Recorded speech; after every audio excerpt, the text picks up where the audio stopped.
Welcome to Direct U.S. Immigration's channel, where you get direct access to our most up-to-date immigration and global mobility space.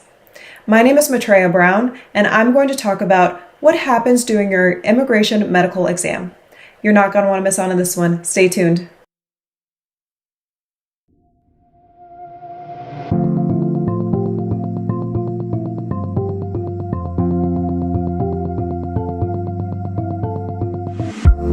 Tuning in. My name is Maitreya Brown, and I'm a U.S. immigration attorney based in Washington, D.C.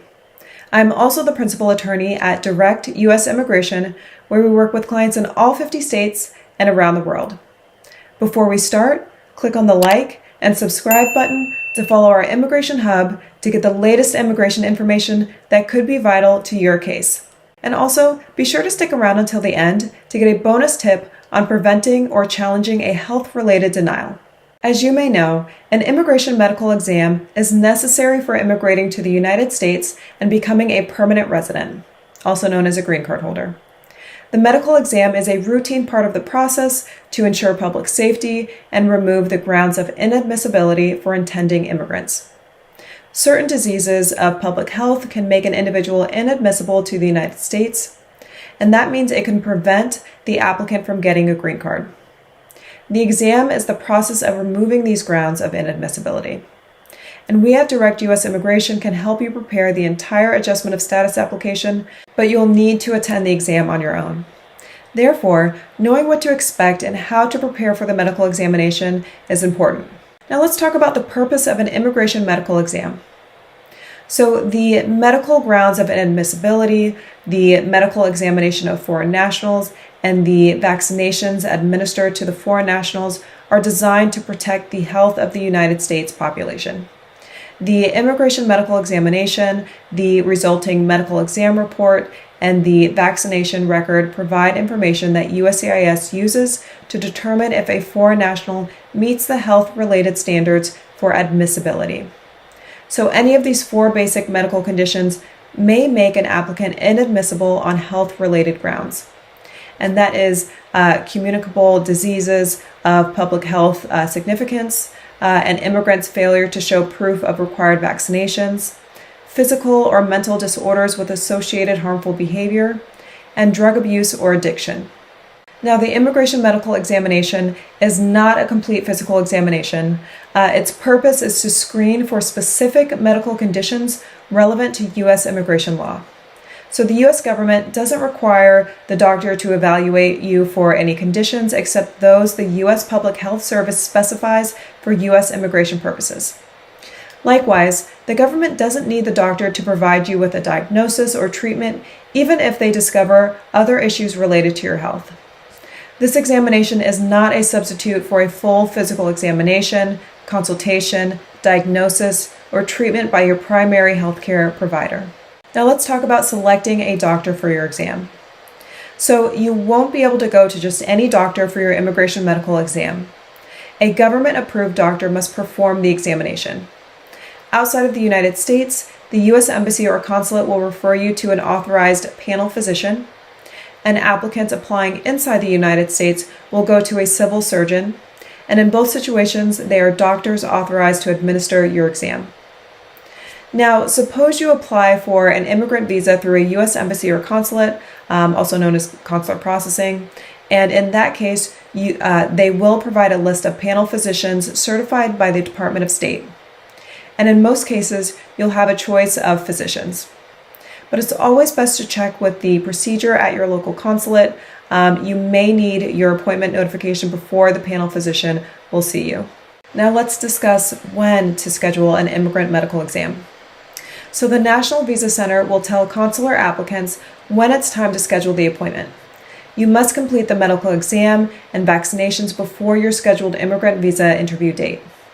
When applying inside the U.S., the exam results must be signed by the doctor no more than 60 days before you submit Form I-45.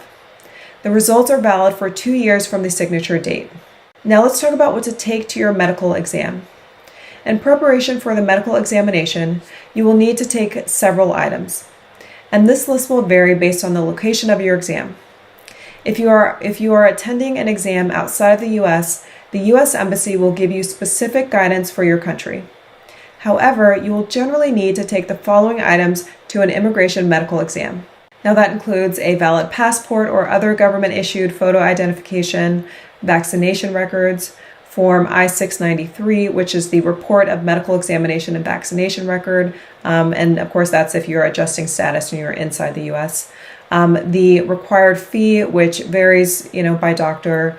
If you are applying abroad, then the required number of U.S. passport-like photos, but you should check with your consular office to confirm.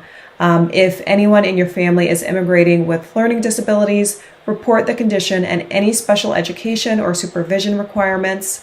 If you are being treated for a chronic medical condition or taking medications regularly, a list of those medications. If you have had a previous positive skin test for tuberculosis, the tuberculosis certificate from your doctor proving that you were adequately treated. If you have had syphilis, a certificate of clearance signed by a doctor or public health official proving that you were adequately treated. If you have a history of harmful or violent behavior resulting in injury to people or animals, information that will allow the doctor to determine whether the behavior was related to a psychiatric or medical problem or to drug or alcohol abuse. And then if you have been treated or hospitalized for psychiatric or mental illness or alcohol or drug abuse, written certification including the diagnosis, length of treatment, and your prognosis. Now, an important thing during your medical exam is the vaccinations. So the doctor will make sure that you have had all of the required vaccinations.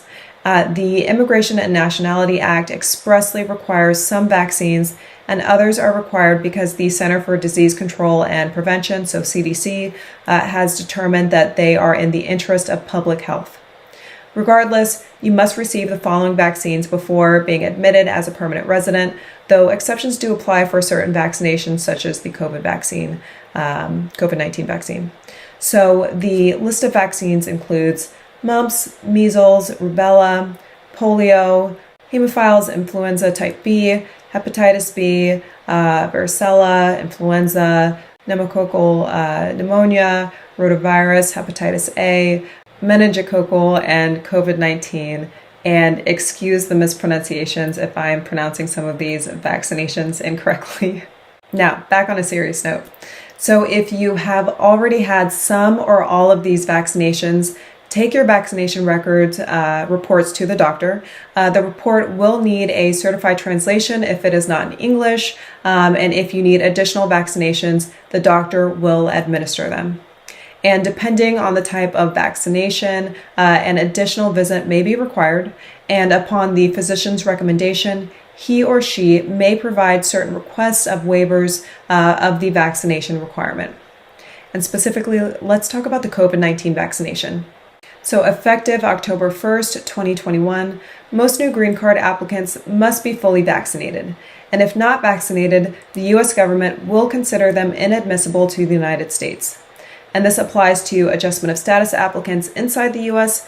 and consular processing applicants outside the U.S.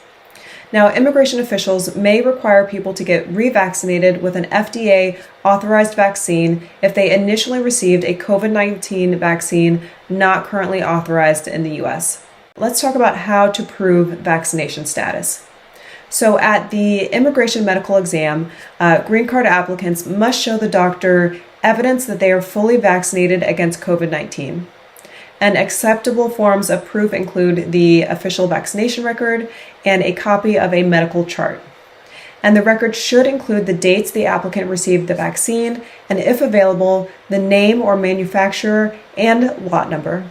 Now, there is certain availability for waivers, and certain applicants may be entitled to a waiver for the COVID-19 vaccination requirement, and waivers may be provided for the following reasons: age, contraindication, which is the negative reaction to the vaccine, vaccines not being routinely available, and religious or moral convictions. Now, with respect to the medical history, the doctor or a member of the doctor's staff will ask questions about your medical history. Of particular interest to the doctor is any time you have ever stayed at a hospital or experienced significant events in your health history, been put in an institution for a chronic physical or mental condition, or been sick or disabled so seriously that it resulted in a substantial departure from a normal state of well-being or level of functioning. The doctor will ask specific questions about habitual drug use. Applicants who are found to be drug abusers or addicts are inadmissible. However, recovering drug addicts who are in remission are admissible. So if you have a history of drug abuse, even if it's not in your medical records, consult with an immigration attorney before attending the green card medical exam. The doctor will then give you a physical examination. Typically, the physical exam includes examining your eyes, ears, nose and throat, extremities, heart, lungs, abdomen, lymph nodes, skin, and external genitalia. The doctor will also order a chest x-ray and blood test to check for syphilis. Children will generally be excused from the x-ray and blood test requirements. And if you are pregnant, contact your respective embassy or consular office to inquire about a postponement. Now, for the mental examination, the doctor will perform a mental status exam assessing your intelligence, thought, comprehension, judgment, mood, and behavior. Applicants with physical or mental disorders and harmful behavior associated with those disorders are inadmissible. The inadmissibility ground is divided into two subcategories. The first is current physical or mental disorders with associated harmful behavior.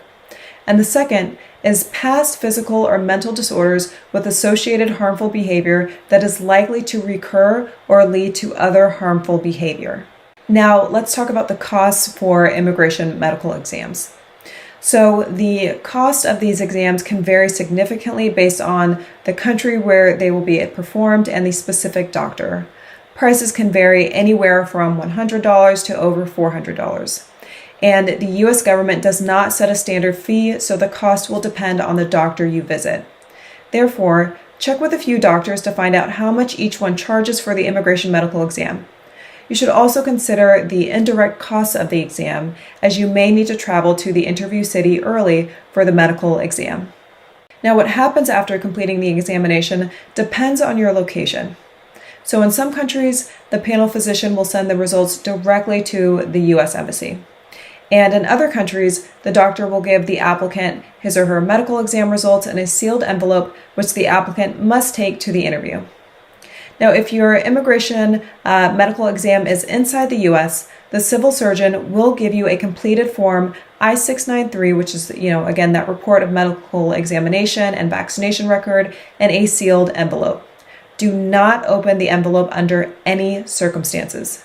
Submit the medical exam with Form I-485, which again is that application to adjust status. And if you have already filed your adjustment of status application, submit the envelope at the USCIS green card interview or upon USCIS requesting it through a request for evidence. And the results of your immigration medical exam are generally valid for 2 years. As promised, here's some bonus information that you may not know about. So a relative seeking a green card generally would not be denied on medical grounds if they have a cold at the time of the medical exam, have a chronic but well-managed disease such as diabetes or heart disease, are HIV positive, or previously had one of the communicable diseases previously listed and have since been cured. Now, if a relative seeking a green card has a previously tested positive for a health-related condition that could lead to the denial of their application, it is extremely important to show USCIS or the State Department that you have been successfully treated. So typically, the best way to do so is to bring copies of your medical records showing the treatment you received and the results of that treatment, as well as a statement from your regular doctor confirming that your disease is either cured or being managed. Now, for drug abuse or mental illness history, it's important to bring proof to the medical exam that your drug addiction has been treated or that your mental health is controlled. And for any other potentially serious disease, it is good practice to get a letter from your regular doctor explaining how your disease is controlled and how your life is affected, including how your illness impacts your ability to work, if at all. Now, for green card application denials for health-related reasons, depending on the situation, you can apply for a waiver of inadmissibility. And it's basically forgiveness from the U.S. government in order to enter the U.S. and USCIS will generally consult with the CDC to determine if a waiver should be granted. And USCIS can also attach conditions to the waiver grant as they see fit. I hope you found this video helpful. Subscribe if this content or information helps you in any way. Comment below if you want me to talk about something in specific, and share this resource widely because you never know who needs answers to these questions.